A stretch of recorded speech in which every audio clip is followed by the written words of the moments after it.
안녕하십니까, 부실랭TV입니다. 이번 영상은 일부 영상에 이어 부동산 상승론과 부동산 전망에 대해서 말씀드리도록 하겠습니다.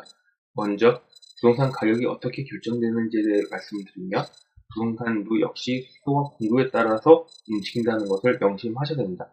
그래서 수요적인 측면에서 출산율이 감소하기 때문에 부동산도 하락할 거라고 얘기를 합니다. 하지만 이 수요에는 출산율과 인구 수만 있는 게 아니라 반드시 가구수, 외국인, 주택자들의 비율까지 감안을 하셔야 됩니다. 그래서 상승론의 근거로서 가구수의 증가를 들 수가 있습니다.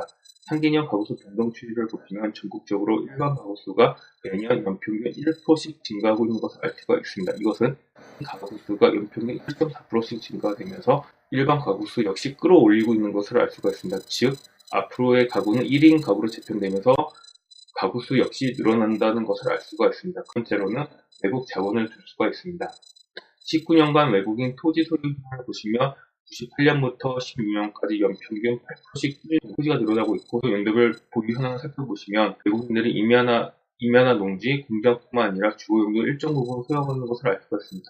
특히 주거용 같은 경우에는 면적은 4.5%밖에 안 되지만 금액으로는 23.7%나 되는 높은 수준으로 외국인들이 주거 부동산을 소유하고 있는 것을 알 수가 있습니다. 세 번째는 임대사업자 현황을 둘 수가 있습니다.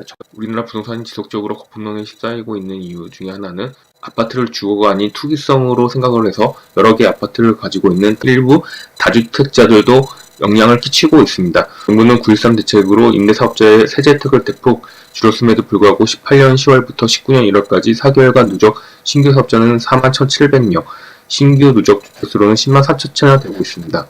이게 전부 개인 투자자의 물건이 아니더라도 일부 다주택자들이 사업자 대출을 통해서 시장에 나와 있는 매물을 거둬들였다는 것을 의미하기도 합니다. 또 한편으로는 그만큼 8년간 시장에 나올 매물이 사라졌다는 것을 의미하기도 합니다. 근데 또 한 가지 중요한 사실은 신규로 등록한 임대사업자 중 수도권 구성비가 71.4%나 되면 그만큼 수도권에서는 공급이 8년간 제대로 이루어지기 어렵다는 것을 의미하기도 합니다. 지금까지 상승론의 근거로서 수요 측면에서 알아봤습니다. 다음으로는 하락론에 반대되는 일본의 예를 한번 들어보도록 하겠습니다.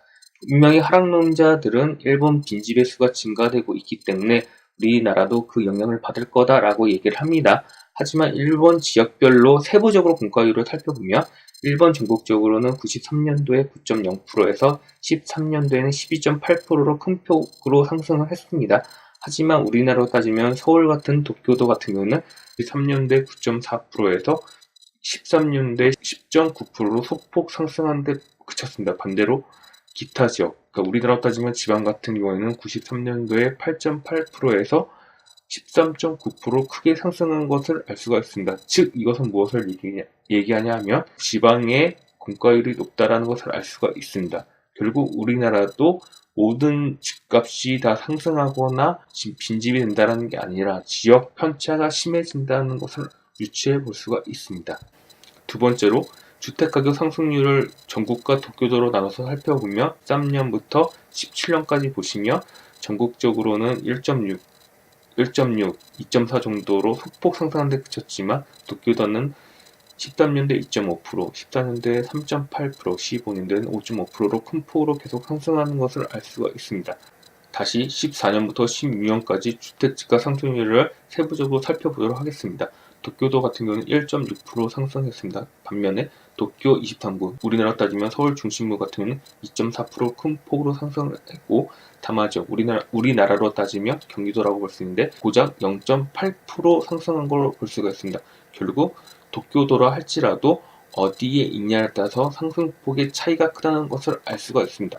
우리나라로 유추해보면 수도권이라 할지라도 서울과 경기도의 극차는 더 벌어질 수 있다라고 판단할 수가 있습니다. 마지막으로 부동산 사이클에 대해서 살펴보도록 하겠습니다. 과거 부동산 정책과 주택가격 상승률 추이를 살펴보면 규제가 강화됐던 노무현 정권은 강력한 규제로 인해 정권 초반에는 상승률이 완화되는 것을 알 수가 있습니다. 그러나 정권 중반부터는 규제의 부작용으로 인해 상승률이 다시 상승하는 것을 알 수가 있습니다. 부동산 금액에 따른 그래프를 다시 살펴보면 부동산은 88년부터 우상향한 것을 알 수가 있고, 규제가 강화됐던 노무현 정권 때에도 부동산은 지속적으로 우상향한 것을 알 수가 있습니다. 여기까지 상승론에 대해서 수요적인 측면, 일본의 사례, 부동산 사이클을 통해서 상승론의 근거를 살펴보았습니다. 마지막으로 부동산의 전망에 대해서 말씀드리도록 하겠습니다. 하락론에서 얘기했던 것처럼 현재 우리나라도 인구와 출산율이 감소하고 있기 때문에 일본처럼 빈집이 늘어날 수 있는 확률이 높다고 할 수 있습니다. 그리고 시행하고 있는 강력한 규제로 인해 무리한 갭 투자나 대출이 어려운 상황입니다. 그러나 상승론에서 살펴봤던 것처럼 여전히 가구 수는 증가되고 있으며 지속적으로 다주택자들이 매물을 걷어들이고 있는 상황입니다. 또한 외국 자본의 유입도 무시할 수가 없는 상황입니다. 그래서 일본처럼 빈집이 증가할 수는 있겠지만 도쿄 중심부처럼 우리나라도 지역차가 더욱더 커질 거라고 예측을 할 수가 있습니다. 그리고 강력한 규제 역시 일시적일 뿐만 아니라 규제 후에 오히려 더 큰 상승이 일어날 수도 있습니다. 그래서 결론적으로는 앞으로 우리나라 역시 입지에 따른 양극화가 더욱더 심화될 거라고 예상할 수가 있습니다. 앞으로 더욱더 상권을 분석하여 선별적으로 입지를 선택을 하셔야 될 것 같습니다. 30년 후 서울 시내에 오히려 전세가 사라지게 될 것입니다. 그때 당신의 자녀들은 어디에 살고 있을까요? 반드시 실거주 하나는 준비를 하셔야 될 겁니다. 당신이 아닌 당신 자녀를 위해서 말이죠. 여기까지 부동산 시장의 전망에 대해 설명해 드렸습니다. 감사합니다.